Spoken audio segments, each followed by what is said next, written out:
Hey, friends, Shabbat Shalom, and greetings to you all.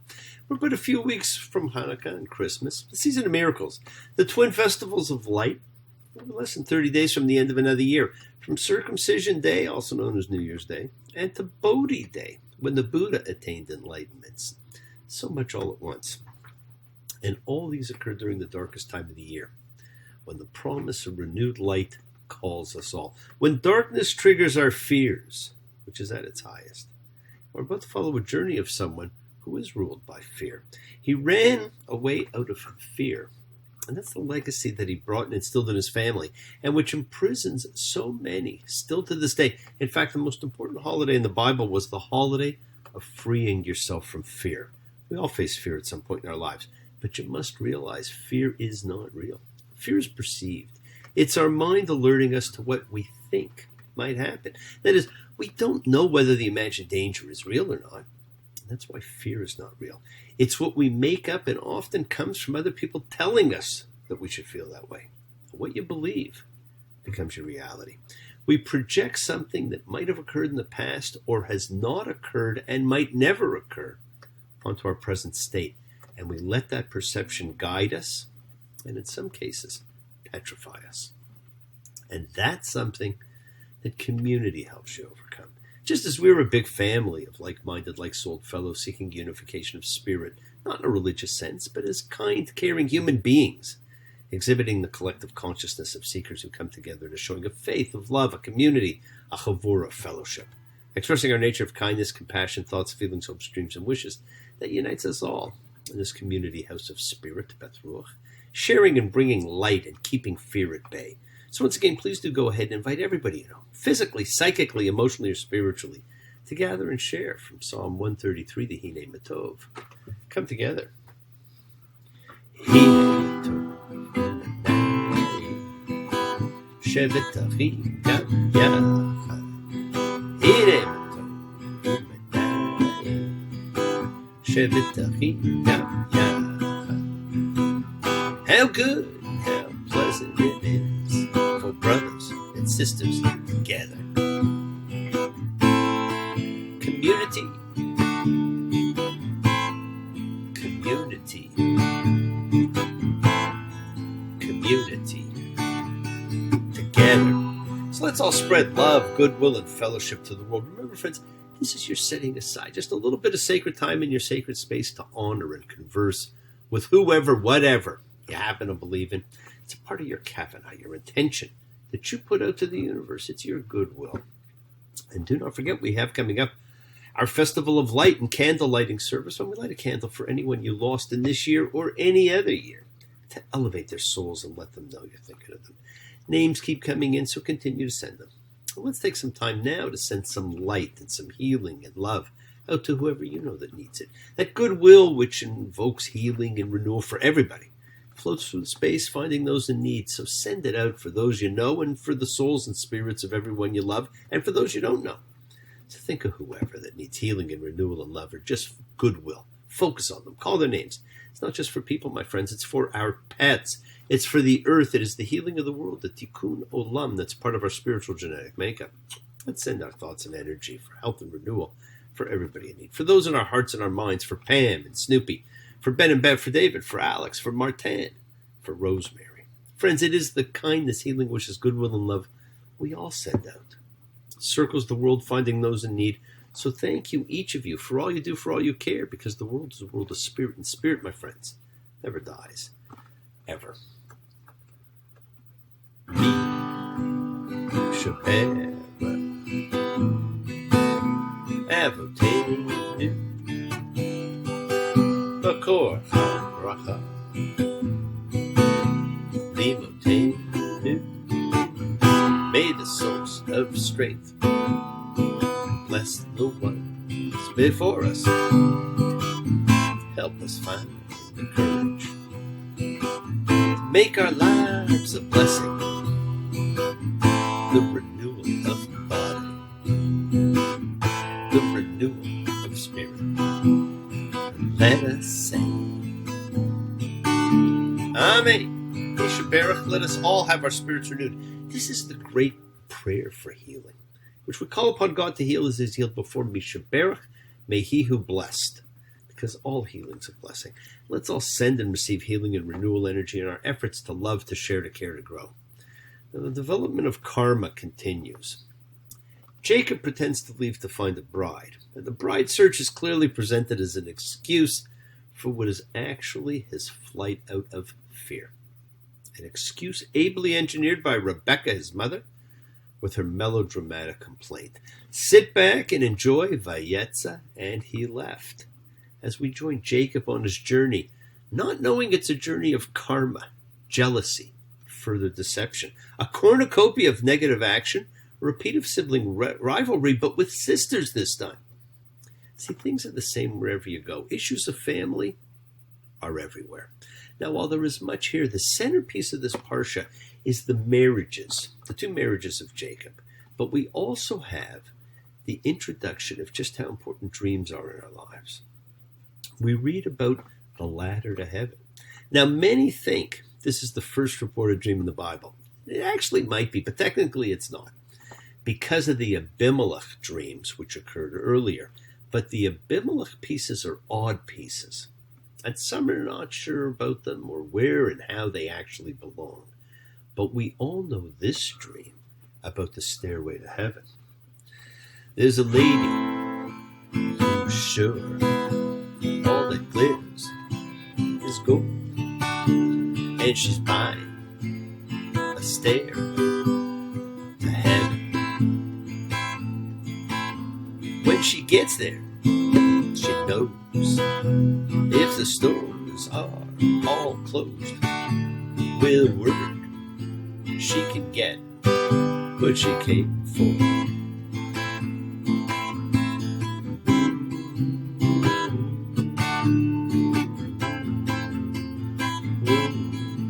When she's buying a stair to heaven, there's a sign on the wall, but she wants to be sure, 'cause you know, sometimes words have two meanings, and the words which started all of this did have two meanings. Go back and read that oracle again. Now, Genesis 28:10. And he dreamed, and look, a ramp was set against the ground with its top reaching the heavens. And look, messengers of God were going up and coming down it. We all know that dream. Sweet dreams are made of these. Who am I to disagree? Travel the world and the 7 seas. Everybody's looking for something. Some of them want to use you. Some of them want to get used by you. Some of them want to abuse you. Some of them want to be abused. We're about to follow someone who will live most of this song. Jacob will travel, not quite the world, but significant distances. He is looking for something. He is going to use and be used. He is going to abuse and be abused. Is he so different from so many others? Now, we refer to this as Jacob's ladder, but it's not a ladder. It's a Babylonian ziggurat, something that people would be markedly familiar with back in biblical times. He dreams a ramp, and that's our clue. The Hebrew term for ramp occurs only here in the Bible. Although its etymology is uncertain, the traditional rendering of ladder is highly unlikely. As has often been observed, the references to both its top reaching the heavens and the gate of the heavens uses phrases that are associated with Mesopotamian ziggurats. And so the structure envisioned is probably a vast ramp with terraced landings. Now, there's a certain appropriateness in this Mesopotamian motif. Given the destination of Jacob's journey, Jacob in general is represented as a border crosser, a man of transitional experiences. Here, and then in his return trip when he's confronted by Laban, and in his nocturnal encounter with the night spirit at the ford of the Jabbok. That sounds like something out of Star Wars, doesn't it? And not only does he dream angels or messengers, but he actually dreams God himself. Genesis 28:15. Look, I am with you, and I will guard you wherever you go, and I will bring you back to this land, for I will not leave you until I have done that which I have spoken to you. And Jacob awoke from his sleep, and he said, Indeed, the Lord is in this place, and I did not know. And he was afraid. And he said, How fearsome is this place? This can be but the house of God. And this is the gate of the heavens.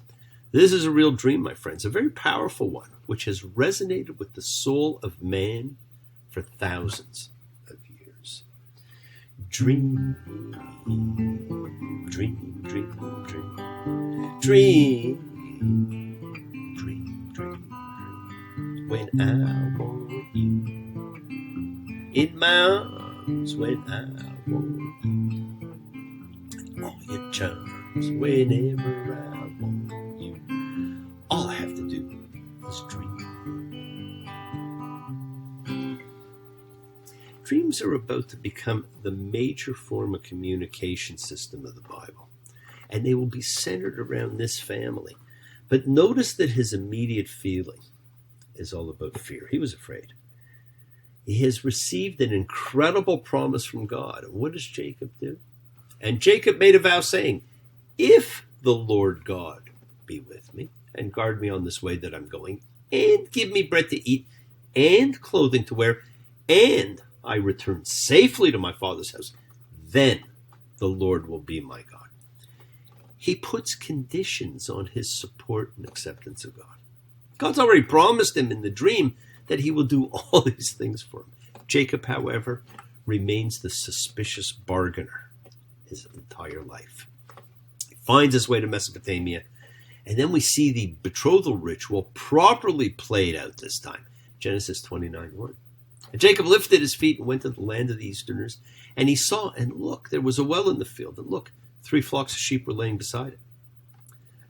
For from that well they would water the flocks, and the stone was big on the mouth of the well. And when all the flocks were gathered there, they would roll the stone from the mouth of the well and would water the sheep and put back the stone in its place on the mouth of the well. Don't forget there was the heroic act of and in this case it would be removing this big huge rock. And it happened when Jacob saw Rachel, daughter of Laban, his mother's brother, and sheep of Laban, his mother's brother, that he stepped forward and rolled the stone from the mouth of the well and watered the sheep of Laban, his mother's brother. And Jacob kissed Rachel and lifted his voice and wept. And Jacob told Rachel that he was her father's kin, that he was Rebekah's son. And she ran and told her father. And it happened when Laban heard the report of Jacob, his sister's son, he ran toward him, embraced him, kissed him, and brought him to his house. And he recounted to Laban all these things. And Laban said to him, Indeed, you are my bone and my flesh. And he stayed with him a month's time. And Laban said to Jacob, Because you are my kin, should you serve me for nothing? Tell me what your wages should be. And Laban had 2 daughters. The name of the elder was Leah, the name of the younger Rachel. And Leah's eyes were tender, but Rachel was comely in features and comely to look at. And Jacob loved Rachel. And he said, I will serve 7 years for Rachel, your younger daughter. It was love at first sight. We all know the story of Jacob and Rachel. Have I told you lately that I love you? Have I told you there's no one above you? Fill my heart with gladness, take away my sadness, ease my troubles, that's what you do. The morning, the sun in all its glory greets the day with hope and comfort too. And you fill my life with laughter, you make it better, ease my troubles, that's what you do. There's a love that's divine, and it's yours, and it's mine, like the sun.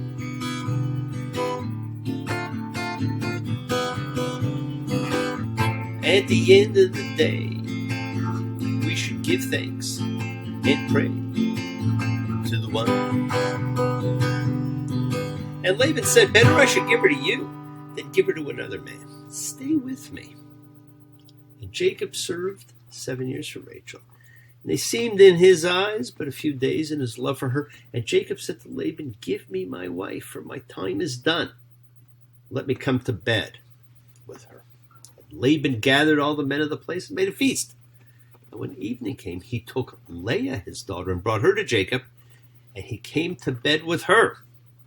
And Laban gave Zilpah, his slave girl, to Leah, his daughter, as her slave girl. When morning came, look, she was Leah. And he said to Laban, what is this you have done to me? Was it not for Rachel that I served you? And why have you deceived me?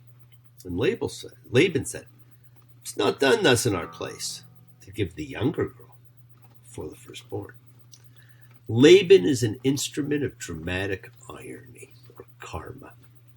His perfectly natural reference to our place has the effect of touching a nerve of guilty consciousness in Jacob, who in his place acted to put the younger before the firstborn. Now, this effect is reinforced by Laban's referring to Leah not as the elder, but as the firstborn, Bechirah. Now, it's been clearly recognized since late antiquity.